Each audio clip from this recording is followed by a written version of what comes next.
अपने बच्चों के जन्मदिन पर या अपने स्वयं के जन्मदिन पर या अपने परिवार के किसी के जन्मदिन पर इस तरह के धार्मिक आयोजन कितने लोग करेंगे? हाथ खड़ा करिए पहले। करेंगे नहीं करेंगे पहले बताओ। और चलिए मतलब 90% तो हाँ हो गई, बच्चों को पता ही नहीं लगा मैंने क्या बोला। चाय पे जाना। चलो एक तो ये बात हो गई, ये बहुत अच्छी, हम लोग आने वाले समय में बहुत बढ़िया आगे जा रहे हैं। दूसरा विषय दीपक भाई के बारे में बताऊंगा। ये खुशखबरी भी है, पापा के बारे में खुशखबरी दे दो ना, आज तेरा जन्मदिन भी है, हमारी तरफ से बहुत बहुत बधाई। विश्व हिंदू परिषद बजरंग दल की तरफ से आपको ढेरों बधाई है।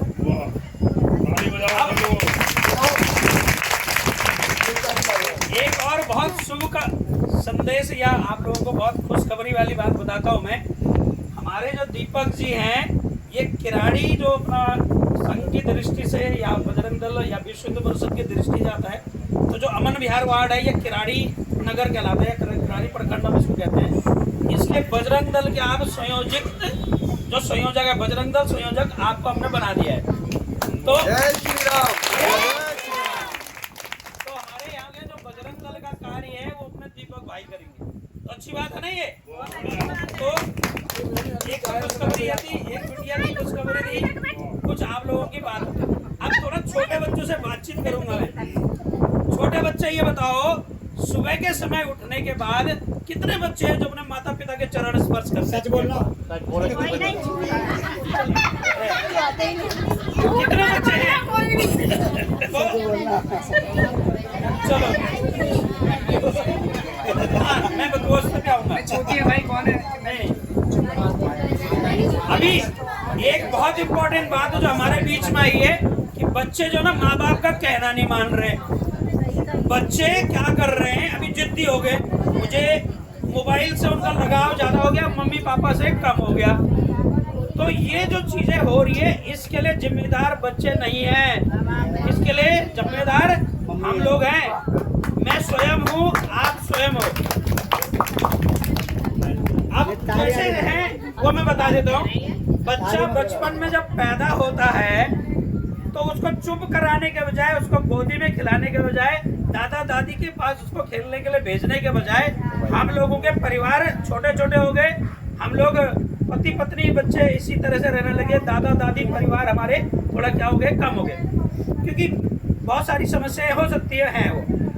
तो उस वजह से क्या हो रहा है कि हमारा बच्चों के प्रति जो समय है वो कम हो रहा है, क्योंकि घर के भी काम करने हैं, समाज के भी बहुत सारी चीजें होती है हमारे पास जिम्मेदारी, तो समय कम देने की वजह से हम बच्चों पर ध्यान नहीं दे रहे।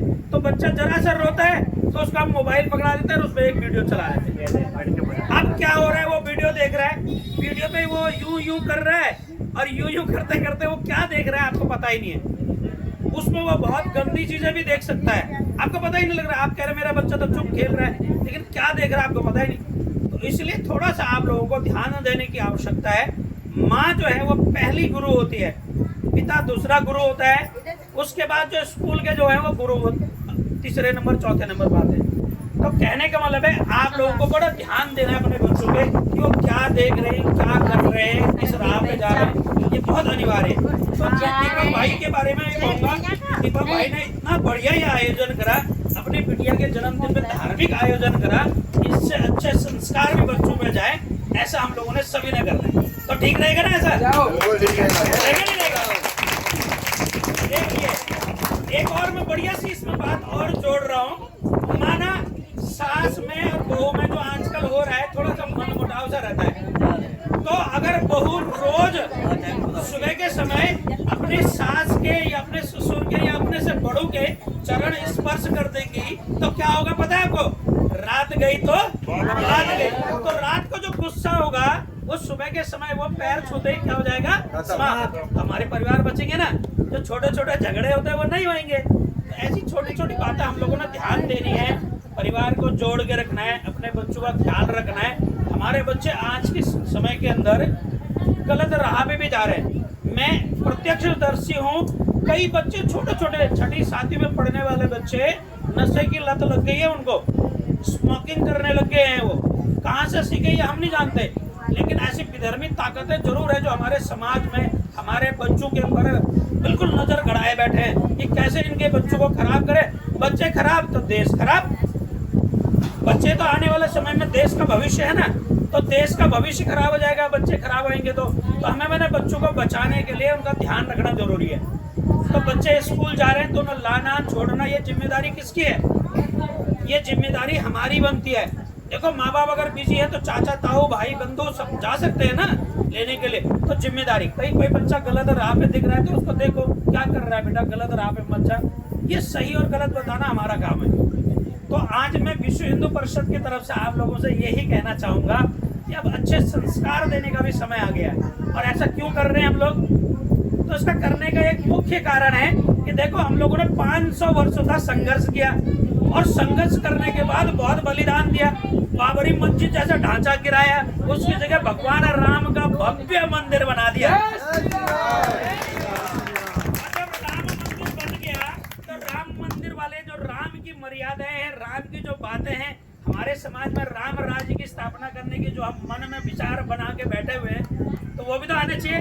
तो राम मंदिर और राम कैसे बनेगा? जब घर हमारे अच्छे रहेंगे तभी तो, जब हमारे बच्चे सुरक्षित रहेंगे तभी तो, हमारी बेटियां बची रहेंगी तभी तो। तो ये सारे संस्कार देने की जिम्मेदारी हमारी पीढ़ी को है। और हमारी पीढ़ी को ही क्यों है? क्योंकि ये सौभाग्य तो हमारी पीढ़ी को मिला ना कि राम मंदिर हमने बनते हुए देखा है। अभी काशी, मथुरा और ऐसे 30,000 और मंदिर है जहां विदर्भियों ने वहां पर अपने गुंबद बना रखे हैं। उन गुंबदों की जगह हमें धर्म की स्थापना आने वाले समय में करनी है। लेकिन ये विश्व हिंदू परिषद कुछ नहीं करेगा, ना बजरंग दल के दीपक भाई कुछ करेंगे। ये कौन करेगा? ये आप लोग जो यहाँ बैठे हुए हैं, समाज में बैठी हुई माताएं, बहनें, बेटियां, बेटे, आप लोगों ने करना है। क्योंकि आने वाले समय में विश्व गुरु भारत में बनना है, ये तय है। आने वाले समय में हमारा भारत सर्वश्रेष्ठ होगा, ये भी तय है। 10वीं 11वीं इकोनॉमी से लेकर के आज तीसरी विश्व की सबसे बड़ी आर्थिक व्यवस्था बन रहा है, ताकतवर देश बन रहा है। ये सिर्फ आप लोगों की और समाज की ताकत से है। कई लोग ये भी कहते हैं भाई विश्व हिंदू परिषद ने प्राण प्रतिष्ठा के कार्यक्रम कराए, संघ ने कराए और उसकी वजह से बड़ा कार्यक्रम हुए थे 22 जनवरी। आपको ध्यान हो गया ना कैसे हो गया था? राममय हो गया था। हम लोगों ने कुछ नहीं करा, हमने कोई काम नहीं करा। हमने सिर्फ समाज को बोला जी आपके प्रभु राम का मंदिर बन रहा है, करिए ना कुछ। आपके घर में जब नया कोई व्यक्ति आता है तो उसका कुछ करते हैं ना। आप एक मंदिर में पड़ोस में मंदिर में अगर कोई मूर्ति स्थापित करते हैं तो भव्य आयोजन करते हैं ना। अब तो भगवान राम का मंदिर बन रहा है तो आपको कुछ करना नहीं चाहिए क्या अपने मंदिरों में? हमने इतना ही बोला था बस, और पूरा समाज एकजुट हो गया था। देखिए हो गया आपने मंदिर में घर घर क्या थे, पताकाएं लगी हुई थी, घर घर में जय श्री राम के नारे थे, मंदिरों में भीड़ उमड़ पड़ी थी। अब कहाँ है वो भीड़? अब क्यों नहीं जाते आप लोग मंदिर? एक दिन का जोश था। तो एक नियम भी आप जरूर बनाइए, जैसे सावन के माह के अंदर हम लोग रोज जल चढ़ाने के लिए मंदिर में जाते ना, तो एक नियम बच्चों को भी सिखाइए। बच्चों आप लोगों ने कम से कम एक दिन सोमवार को जल चढ़ाने जाना है भगवान शिव के।